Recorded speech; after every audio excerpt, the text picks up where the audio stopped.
ಹರಿ ಓಂ ನಮಸ್ಕಾರ ವೀಕ್ಷಕರೇ. ಅಧಿಕ ಮಾಸದ ವಿಶೇಷ ದರ್ಶನ ಮಾಲಿಕೆಯಲ್ಲಿ ಇಂದು ನಾವು ಭಾಗವತ ಪ್ರವಚನಕ್ಕೆ ಹೋಗೋಣ. ದಯಮಾಡಿ ಚಾಗಲಾಟಿಯ ರಾಘವೇಂದ್ರ ಸ್ವಾಮಿ ಮಠದಲ್ಲಿ ನಡೆಯುತ್ತಿರುವ ಕಾರ್ಯಕ್ರಮ ನಾರಾಯಣಂ ನಮಸ್ಕೃತ್ಯಂ ನರಂಚೈವ ನರೋತ್ತಮಂ ದೇವೀಂ ಸರಸ್ವತೀಂ ವ್ಯಾಸಂ ತಥೋ ಜಯಮುದೇರಯೇತ್. ನಾರಾಯಣನಿಗೆ ನಮಸ್ಕರಿಸುತ್ತಾ ಈಗ ಶ್ರೀ ಆನಂದಾಚಾರ್ಯ ಕುಲಕರ್ಣಿಯವರ ಭಾಗವತ ಪ್ರವಚನಕ್ಕೆ ಚಾಗಲೇಟಿ ರಾಯರ ಮಠಕ್ಕೆ ಹೋಗೋಣ. ಇದಕ್ಕೆ ನಮಗೆ ಅವಕಾಶ ನೀಡಿದ ಶ್ರೀ ಕೃಷ್ಣಮೂರ್ತಿಯವರಿಗೆ ಧನ್ಯವಾದವನ್ನು ಸಮರ್ಪಿಸುತ್ತಾ ನಾವು ಅಲ್ಲಿಗೆ ಹೋಗೋಣ. ಆಗಮಿಸಿ. ಹರಿ ಓಂ ನಮಸ್ಕಾರ.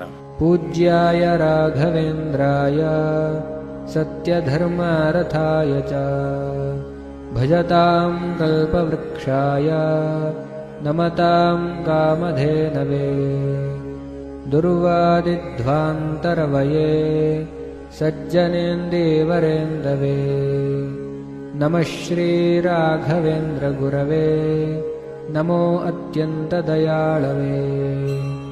ಪೂಜ್ಯಾಯ ರಾಘವೇಂದ್ರಾಯ ಸತ್ಯಧರ್ಮರಥಾಯ ಚ ಭಜತಾಂ ಕಲ್ಪವೃಕ್ಷಾಯ ನಮತಾಂ ಕಾಮಧೇನವೇ. ದೇವರ ಇಚ್ಛೆ ಇತ್ತು ಅಂದ್ರೆ ದೇವರು ಅಮೃತವನ್ನ ವಿಷ ಮಾಡಬಹುದು, ವಿಷವನ್ನ ಅಮೃತ ಮಾಡಬಹುದು. ಅದು ಭಗವಂತನಿಂದಲೇ ಸಾಧ್ಯ.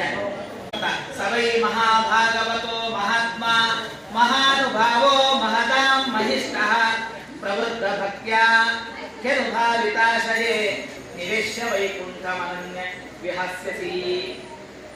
ವೈಕುಂಠವನ್ನ ಪಡೆಯುವಂತಹ ಶ್ರೇಷ್ಠನಾದಂತಹ ವಿಷ್ಣು ಭಕ್ತ ಅನೇಕರನ್ನ ಉದ್ಧಾರ ಮಾಡ್ತಾನೆ ಅಂತ ಪ್ರಹ್ಲಾದರಾಜ ಅವತಾರ ಆಗ್ತಾನೆ ಅಂತ ಹೇಳ್ತಾರೆ.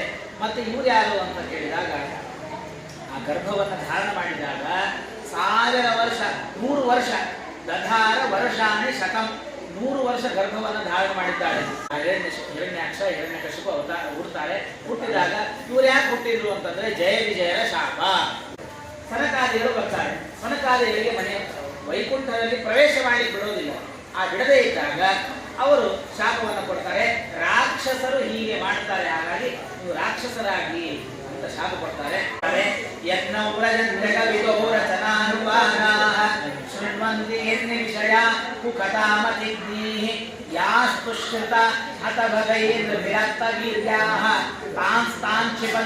ಅಶರಣೇಶು ತಮಸ್ಸು ಹಂತ ಎನ್ನೌರಜಂತಿ ಅಗವಿದ ರಚನಾನುವಾದ. ಯಾರು ಬೇರೆ ಹರಟೆಗಳನ್ನ ಹೊಡಿತಾರೆ, ಬೇರೆ ಎಲ್ಲ ವಿಷಯಗಳನ್ನ ಕೇಳ್ತಾರೆ, ಯಾವ ವಿಷಯವನ್ನ ಕೇಳೋದ್ರಿಂದಾಗಿ ಮನಸ್ಸು ಕೆಡುತ್ತೋ ಯಾರು ಇವುಗಳಲ್ಲಿ ಆಸಕ್ತಿಯನ್ನ ಪಡಿತಾರೆ. ಶೃಣ್ವಂತಿಗೆ ಅನ್ಯ ವಿಷಯ, ಭಗವಂತನ ವಿಷಯವನ್ನ ಬಿಟ್ಟು ಬೇರೆದಲ್ಲಿ ಯಾರು ಆಸಕ್ತಿಯನ್ನ ಪಡಿತಾರೋ, ಅದಕ್ಕೆ ಆಸಕ್ತಿಯನ್ನು ಪಡೆದಿವಿ ಏನಾಗ್ತದೆ ಅಂತಂದ್ರೆ ಹತಭಗ. ಮೊದಲಿಗೆ ಅವರು ಪುಣ್ಯ ಮಾಡಬೇಕು ಎನ್ನುವಂತ ಅದೇನು ಸಂಪತ್ತಿರತ್ತಲ್ಲ, ಶ್ರೇಯಸ್ಸು ಪುಣ್ಯ, ಆ ಪುಣ್ಯ ಎಲ್ಲ ನಾಶ ಆಗ್ತದೆ. ಈ ಪ್ರಸೂತಿ ಅಂತ ಹೇಳಿ 3 ಜನ ಹೆಣ್ಮಕ್ಕಳನ್ನ ಪಡಿತಾನೆ ಸ್ವಯಂಭೂವನು ಮತ್ತು ಪ್ರಿಯವ್ರತ ಉತ್ತಾನಪಾದ. 2 ಗಂಡು ಮಕ್ಕಳು 3 ಹೆಣ್ಣು ಮಕ್ಕಳನ್ನ ಪಡಿತಾನೆ. ಆ 3 ಹೆಣ್ಣು ಮಕ್ಕಳಲ್ಲಿ ದೇವಹೂತಿ, ಕರ್ದಮ ಪ್ರಜಾಪತಿ ಮತ್ತು ದೇವಹೂತಿಯ ವಿವಾಹದ ವಿಷಯವನ್ನ ಇಲ್ಲಿ ವರ್ಣನೆ ಮಾಡ್ತಾರೆ. ಏನಾಯಿತು ಅಂತಂದ್ರೆ 10,000 ವರ್ಷ ಸರಸ್ವತಿ ತಟದಲ್ಲಿ ಕರ್ದಮ ಋಷಿಗಳು ತಪಸ್ಸನ್ನು ಮಾಡ್ತಾರೆ. 10,000 ವರ್ಷ ತಪಸ್ಸನ್ನ ಮಾಡ್ತಾ ಇರಬೇಕಾದಾಗ ಆಗ ಸ್ವಯಂಭೂ ಮನುವಿಗೆ ಬ್ರಹ್ಮದೇವರು ಹೇಳ್ತಾರೆ, ನೋಡು ಆ ಕರ್ದಮ ಋಷಿ ಅಂತಿದ್ದಾರೆ, ಒಳ್ಳೆ ತಪಸ್ವಿಗಳು, ನಿನ್ನ ಕನ್ಯೆ ಏನಿದ್ದಾಳಲ್ಲ ದೇವಹೂತಿ, ಈ ದೇವಹೂತಿಯನ್ನು ಕೊಟ್ಟು ವಿವಾಹ ಮಾಡು ಅಂತ ಹೇಳ್ತಾರೆ. ಆಯ್ತು, ಬ್ರಹ್ಮದೇವರ ಆಜ್ಞೆ, ವಿವಾಹ ಮಾಡ್ತಾರೆ. ವಿವಾಹವಾದ ಮೇಲೆ ಏನಾಗುತ್ತೆ ಅಂತಂದ್ರೆ ಇವರು ಅನೇಕ ವರ್ಷ ತಪಸ್ಸನ್ನು ಮಾಡ್ತಾರೆ. ಇವಳೇನು ಮಾಡಬೇಕು ಅಂತಂದ್ರೆ ವಿಶೇಷವಾಗಿ ಅವರ ಸೇವೆಯನ್ನ ಮಾಡ್ತಾಳೆ. ಎಷ್ಟು ವರ್ಷ? ಸುಮಾರು 400-500 ವರ್ಷ ಅವರ ಸೇವೆಯನ್ನ ಮಾಡ್ತಾಳೆ. ದೇವಹೂತಿ ಕರ್ದಮ ಋಷಿಗಳ ಸೇವೆಯನ್ನ ಮಾಡ್ತಾಳೆ. ಹೇಗೆ ಸೇವೆ ಮಾಡ್ತಾಳೆ ಅಂತಂದ್ರೆ, ಹೇಗೆ ಪಾರ್ವತೀ ದೇವಿ ರುದ್ರದೇವರ ಸೇವೆಯನ್ನ ಮಾಡ್ತಾಳೋ ಹಾಗೆ ದೇವಹೂತಿ ಕರ್ದಮ ಋಷಿಗಳ ಸೇವೆಯನ್ನ ಮಾಡ್ತಾಳೆ. ನಿರಂತರ ಸೇವೆಯನ್ನ ಮಾಡ್ತಾಳೆ. ಸೇವೆಯನ್ನ ನೋಡಿ ಭಗವಂತ ಅಳತಾನಂತೆ.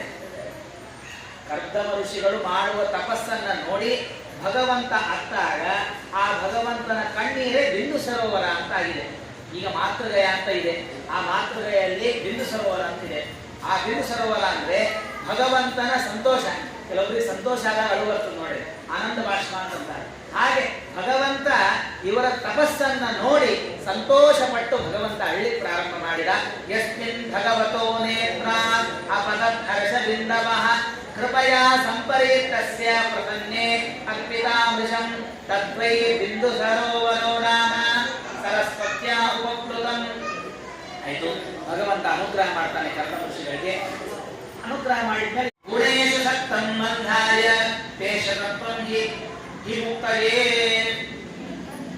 ಆಗ ದೇವಹೂತಿ ದೇವಿ ಕೇಳ್ತಾಳೆ, ಕಪಿಲ, ನಾನು ಭಗವಂತನಿಗೆ ನಮಸ್ಕಾರ ಮಾಡಿ, ನೋಡಪ್ಪ, ನಾನಿಷ್ಟು ಸಂಸಾರ ಮಾಡಿದೆ, ಆದರೆ ನನಗೆ ಮನಸ್ಸು ಶಾಂತಿ ಆಗಬೇಕಾದ್ರೆ ಒಳ್ಳೆ ತತ್ವಜ್ಞಾನವನ್ನ ತತ್ವೋಪದೇಶವನ್ನು ನೀನು ಮಾಡಬೇಕು. ನಿನ್ನ ತತ್ವೋಪದೇಶವನ್ನ ಪಡೆದು ನಾನು ಈ ದೇಹವನ್ನು ಬಿಡ್ತೇನೆ. ನನಗೆ ಅನೇಕ ಪ್ರಶ್ನೆಗಳಿವೆ, ಆ ಅನೇಕ ಪ್ರಶ್ನೆಗಳಿಗೆ ನೀನು ಉತ್ತರವನ್ನು ಕೊಡಬೇಕು ಅಂತ ಕೇಳಿದಾಗ ಅವರು ಅನೇಕ ಪ್ರಶ್ನೆಗಳನ್ನ ಕೇಳ್ತಾಳೆ. ಅದರಲ್ಲಿ ಕೇಳ್ತಾರೆ, ಈ ಸಂಸಾರದಿಂದ ದಾಟುವುದು ಹೇಗೆ ಅಂತ ಮೊದಲನೇ ಕೇಳಿದಾಗ ಅವರು ಉಪದೇಶವನ್ನು ಮಾಡ್ತಾನೆ. ಮೊಟ್ಟ ಮೊದಲಿಗೆ ಸಂಸಾರವನ್ನ ದಾಟಬೇಕಾದ್ರೆ ಸಜ್ಜನರ ಸಂಘವನ್ನ ಮಾಡಬೇಕು. ಹಾಗಾದ್ರೆ ಅವಳು ಕೇಳ್ತಾರೆ, ಸಜ್ಜನರು ಯಾರು ಅಂತ ಹೇಳುತ್ತೆ. ತಿತಿಕ್ಷವ ಕಾರುಣಿಕಾಃ ಸುಹೃದ ಸರ್ವದೇಹಿನಾಂ ಅಜಾತ ಶತ್ರವ ಶಾಂತಾಃ ಸಾಧವ ಸಾಧುಭೂಷಣಾಃ ಮಯ್ಯನನ್ನೇನ ಭಾವೇನ ಭಕ್ತಿಂ ಕುರ್ವಂತಿ ದೃಢಾಂ. ಮೊಟ್ಟ ಮೊದಲನೇ ಸಜ್ಜನರ ಲಕ್ಷಣ. ನಾವು ಯಾರಿಗೂ ಪ್ರಶ್ನೆ ಮಾಡೋದು ಬೇಡ, ಆದ್ರೆ ನಾವು ಸಜ್ಜನರಾಗಿದ್ದೇವೆ ಅಂತ ಎಲ್ಲರಿಗೂ ಹೇಳ್ತೇವೆ.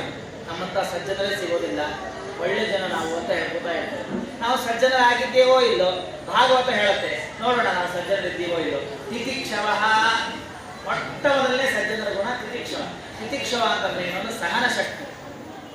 ಸಹನ ಶಕ್ತಿ ಅಂತ ಅನ್ನೋದು ಮೊಟ್ಟ ಮೊದಲನೆಯ ಸಜ್ಜನರ ಲಕ್ಷಣ.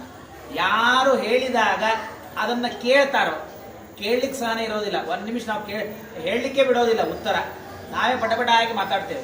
ಹಾಗಾಗಿ ಮೊಟ್ಟ ಮೊದಲನೇ ಗುಣ ತಿತಿಕ್ಷವ, ಸಹನ ಶಕ್ತಿ. ಮತ್ತೆ ಮತ್ತೊಬ್ಬರ ಮೇಲೆ ಕರುಣೆಯನ್ನು ಮಾಡಬೇಕು. ಸಹೃದ, ಸರ್ವದೇಹಿನಾಂ ಸಹೃದ, ಎಲ್ಲ ಸಜ್ಜನರ ಮೇಲೆ ಸಂತೋಷ ಪಡಬೇಕು. ಯಾರೇ ಒಳ್ಳೆ ಸುದ್ದಿಯನ್ನ ಹೇಳಿದ್ರೆ ನಾವು ಮಾಡಿ, ನಮಗೆ ಗೊತ್ತು, ನಮಗೇನು ಹೇಳಿಕ್ ಬರಬೇಡ ನೀನು ಅಂತ ಕಳಿಸ್ಬಿಡ್ತೀವಿ. ಹಾಗೆ ಮಾಡೋದಲ್ಲ. ಎಲ್ಲ ಜೀವರಾಶಿಗಳ ಮೇಲೆ ಎಲ್ಲರನ್ನ ಸಮಾನ ನೋಡ್ತಾ ಸಂತೋಷವನ್ನ ಪಡಬೇಕು.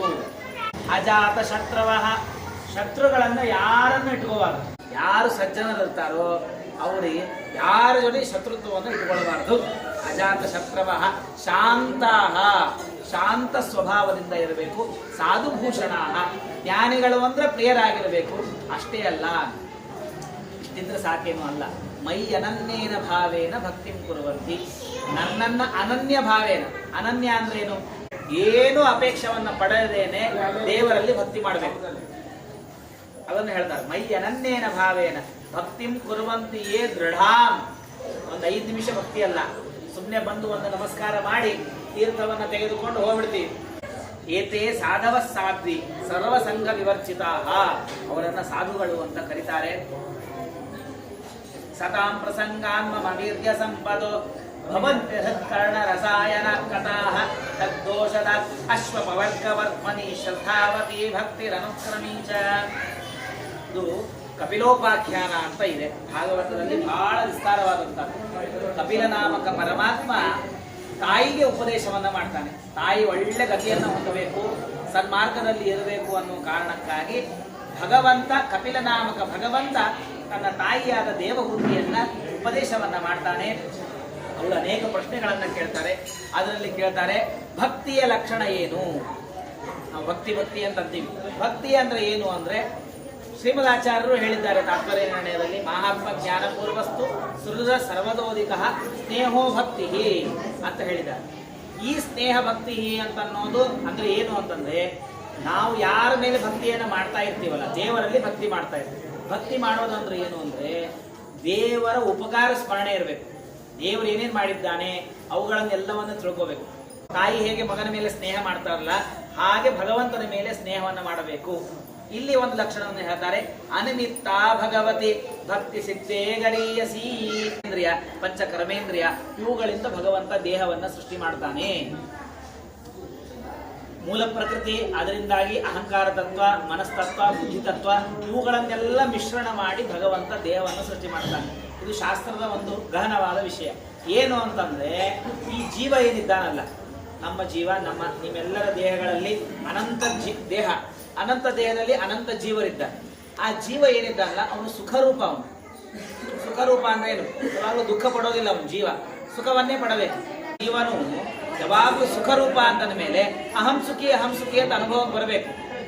ದೇವರನ್ನ ಹೇಗೆ ಧ್ಯಾನ ಮಾಡಬೇಕು ಅಂತ ಹೇಳಿದಾಗ ಆಗ ವರ್ಣನೆ ಮಾಡ್ತಾರೆ. ಸಂಚಿಂತ ಭಗವತಶ್ಚರಣಾರವಿಂದಂ ವಜ್ರಾಂಕುಶಧ್ವಜ ಸರೋರುಹಲಾಂಚನಾಢ್ಯಂ ಉತ್ತುಂಗ ರಕ್ತ ವಿರಸನ್ನ ಕಚಕ್ರವಾಳ ಜ್ಯೋತ್ಸ್ನಾವಿರಾಮದಮನುಲಯಾಂಧಕಾರಂ ಸಂಚಿಂತಯೇ ಭಗವತಶ್ಚರಣಾರವಿಂದಂ. ಆ ರುದ್ರದೇವರಿಗೆ ಮಾಂಗಲ್ಯವನ್ನ ಕೊಟ್ಟವ ಭಗವಂತ ಯಾವಾಗ ಬಂತು ಅಂದ್ರೆ ಭಗವಂತನ ಪಾದೋದಕ. ಏನಾಯ್ತು ಅಂದ್ರೆ, ತ್ರಿವಿಕ್ರಮ ರೂಪಿಯಾದ ಭಗವಂತ ತಾನು 3ನೇ ಪಾದವನ್ನ ಎತ್ತಿದಾಗ, 2ನೇ ಪಾದವನ್ನ ಎತ್ತಿದಾಗ ಆಗ ಬ್ರಹ್ಮಾಂಡ ಸ್ಫೋಟವಾಯಿತು. ಬ್ರಹ್ಮಾಂಡ ಸ್ಫೋಟವಾದಾಗ ಆ ನೀರು ಬಂತು ಒಳಗೆ. ಆ ನೀರನ್ನು ತೆಗೆದುಕೊಂಡು ಬ್ರಹ್ಮದೇವರು ಭಗವಂತನ ಪಾದವನ್ನು ತೊಳಿತಾರೆ. ತೊಳೆದಾಗ ಆ ನೀರನ್ನು ರುದ್ರದೇವರಿಗೆ ಪ್ರೋಕ್ಷಣೆಯನ್ನು ಮಾಡ್ತಾರೆ. ಪ್ರೋಕ್ಷಣೆಯನ್ನು ಮಾಡಿದಾಗ ಆಗ ರುದ್ರದೇವರಿಗೆ ಶಿವ ಅಂತ ಹೆಸರು. ಆ ಭಗವಂತನ ಮಂದಹಾಸ ಏನ್ ಮಾಡುತ್ತೆ ಅದನ್ನು ಹೇಳ್ತಾರೆ. ಆಸಂಹರೇ ರವನತಾಖಿರ ರೋಗ ತೀವ್ರ ಶೋಕಾಶ್ರು ಸಾಗರ ವಿಶೋಷಣ ಮತ್ಯುದಾರ ಸಂಮೋಹನಾಯ ರಚಿತಂ ನಿಜ ಮಾಯಜಸ್ಯ ಭ್ರೂಮಂಡಲಂ ಮನುಸುತೆ ಮಕರಧ್ವಜಸ್ಯ ಹರೇಃ ಹಾಸಂ ಜೀವಾಃ ಶ್ರೇಷ್ಠಾಃ ಅಜೀವಾನಾಂ ತತಃ ಪ್ರಾಣಭೂತಾ ಶುದ್ಧೇ ತತಃ ಸಂಚಯಿತಾ ಪ್ರಾವಃ ತೇನ ಶ್ರೇಯೋ ನ ಛೇದಿತುಂ. ಯಮದೂತೋ ಮರಣವನ್ನ ಹೇಗೆ ಪಡಿತಾನೆ, ಮರಣದ ಸಮಯದಲ್ಲಿ ಏನಾಗತ್ತೆ ಅದನ್ನು ಹೇಳಿ ಅಂತ ಕೇಳಿದಾಗ ಯಮದೂತೋ ತದಾ ಪ್ರಾಪ್ತೋ ಧೀಮೋ ಸರ್ವಹೇಕ್ಷಣ. ಮೊಟ್ಟ ಮೊದಲಿಗೆ ಏನಾಗ್ತದೆ ಅಂತಂದ್ರೆ, ತಾನು ವೃದ್ಧವನ್ನ ವಾಚ್ಯಮಾನೋಪಿ ನ ಬ್ರೂತೆ, ಅವನಿಗೆ ನೀರು ಕುಡಿಬೇಕಾಗಿದೆ, ನೀರು ಕೇಳಬೇಕು ಅಂತಿದ್ದಾನೆ. ಆದ್ರೆ ಅವನು ಮರಣ ಹತ್ರ ಅನ್ನೋದಕ್ಕಾಗಿ ನೀರು ಕೊಡಿ ಅಂತ ಯಾರನ್ನು ಕೇಳಲಿಕ್ಕಾಗ್ತಾ ಇಲ್ಲ. ತಾನು ಸತ್ಕರ್ಮಗಳನ್ನ ಮಾಡಿದ್ರೆ ವಿಷ್ಣುದೂತರು ಬರ್ತಾರೆ, ಇಲ್ಲ ಅಂದ್ರೆ ಯಮದೂತರು ಬಂದು ಆ ಯಮದೂತರು ಭಯಂಕರವಾದಂತಹ ಯಮದೂತರನ್ನ ನೋಡಿ ಅಲ್ಲೇ ತಾನು ಮೂತ್ರ ಪುರೀಷಗಳನ್ನು ಮಾಡ್ಕೊತಾನೆ. ತಮೋ ಭಗಶ್ಚೈವ ಯತ್ ಸಂಗಾತ್ಯಾದಿ ಸಂಗತ. ಜ್ಞಾನಿಗಳಲ್ಲಿ ಈ ಎಲ್ಲ ಗುಣ ಇರ್ತದೆ. ಜ್ಞಾನಿಗಳು ಸತ್ಯವನ್ನ ಮಾತಾಡ್ತಾರೆ, ಶೌಚವನ್ನ ಆಚರಣೆ ಮಾಡ್ತಾರೆ, ದಯಾವನ್ನು ಮಾಡ್ತಾರೆ, ಏನು ಹಾಳಾಗಿ ಹೊಡೆಯೋದಿಲ್ಲ, ಮೌನವನ್ನ ಆಚರಣೆ ಮಾಡ್ತಾರೆ. ಇಂತಹ ಜ್ಞಾನಿಗಳ ಸಂಘ ಸಿಗಬೇಕು ಅಂತ ಹೇಳಿ ಅಂತಂದ್ರೆ, ಆ 16 ಮಾಸವನ್ನ ಹೊಟ್ಟೆಯಲ್ಲಿ ಧಾರಣ ಮಾಡಿರ್ತಾಳೆ, ತಾನು ಸಾಕಿ ಸಲಿಹಿ ಬೆಳೆಸಿರ್ತಾಳೆ ಅಂತ ಹೇಳಿ 16 ಶ್ಲೋಕಗಳಿವೆ. ಆ ಶ್ಲೋಕಗಳನ್ನು ಹೇಳ್ತಾ ಪಿಂಡದಾನವನ್ನ ಮಾಡಬೇಕು. ಮಾತೃಗೆಯಲ್ಲಿ ತಾಯಿಗೆ ಉದ್ಧಾರ ಆಗಬೇಕು ಅಂತಾದ್ರೆ ಮಾತೃಗೆಯಲ್ಲಿ ಶ್ರಾದ್ದ ಮಾಡಬೇಕು. ಗಯಾದಲ್ಲಿ ಹೋಗಿ ತಂದೆ ಉದ್ಧಾರಕ್ಕಾಗಿ ಶ್ರಾದ್ದ ಮಾಡಬೇಕು. ಯೈದಂ ಅಶುಣೋದ್ಯೋವಿದತ್ತೆ ಕಪಿಲ ಮುನೇರ್ ಮಹಾತ್ಮ ಯೋಗ ಗೃಹ್ಯಂ ಭಗವತಿ ಕೃತದೀಹಿ ಸುಪೂರ್ಣಕೇತ ಉಪಲಭ್ಯತೆ ಭಗವತ್ ಪದಾರವಿಂದಂ. ಯಾರು ಈ ಕಪಿಲ ನಾಮಕ ಪರಮಾತ್ಮ ತನ್ನ ತಾಯಿಯಾದ ದೇವಹೂತಿಗೆ ಮಾಡಿದ ಉಪದೇಶವನ್ನ ಯತ್ಕಿಂಚಿತ್ ಶ್ರವಣ ಮಾಡ್ತಾರೋ, ಶ್ರವಣ ಮಾಡಿದವರಿಗೆ ಭಗವಂತ ವಿಶೇಷವಾಗಿ ಅನುಗ್ರಹವನ್ನು ಮಾಡ್ತಾನೆ ಅಂತ ಹೇಳ್ತಾ ಈ ತೃತೀಯ ಸ್ಕಂದವನ್ನ ಇವತ್ತಿನ ಪ್ರವಚನ ಭಾಗವನ್ನು ಮುಕ್ತಾಯ ಮಾಡುವುದು. ಶ್ರೀಕೃಷ್ಣಾರ್ಪಣಮಸ್ತು.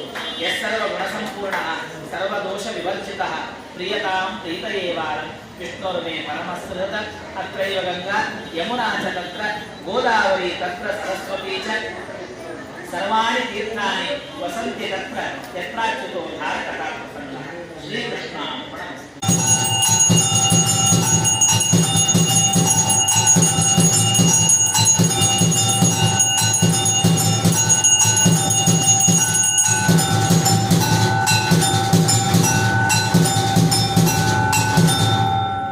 पूज्याय राघवेन्द्राय सत्यधर्मरथाय.